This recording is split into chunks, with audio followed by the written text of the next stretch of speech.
Hello, ఎక్కడున్నావురా? అక్క ఇప్పుడు కాలేజ్ నుంచి బయలుదేరాను అక్క, ఒక నిమిషం ఆగు. ఏంది బాబు అన్ని ఫెయిల్ అయ్యా ఉంటాగా? నా కొడుకు అన్ని పాస్ అయ్యాడు. అమ్మ నాన్నలు బాధ పెట్టబాకురా, నా కొడుకు చూడు ఎంత ప్రౌడ్గా చేశాడు.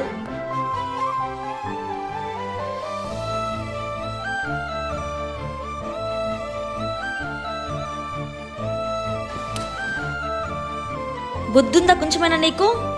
ఏం చేస్తున్నావు? అక్క ఎగ్జామ్లో ఫెయిల్ అయ్యానక్క, మొహం ఎలా చూపించుకోవాలి అర్థం కాలేదక్క, అందుకే చనిపోదాం అనుకున్నాను. ఫెయిల్ అయిపోయావని చెప్పి చనిపోవడం ప్రయత్నిస్తున్నావు. కొంచెమైనా బుద్ధుందా?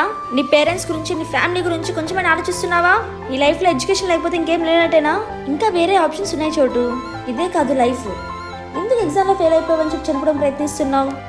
ఒకసారి నువ్వు నిర్ణయం తీసుకునేటప్పుడు నీ వెనక ఎంతమంది ఆధారపడి ఉన్నారో ఒకసారి ఆలోచించు. సారీ అక్క, ఇంకోసారి చేయను అక్క, తప్పు అయిపోయింది అక్క. సరే రా వెళ్దాం.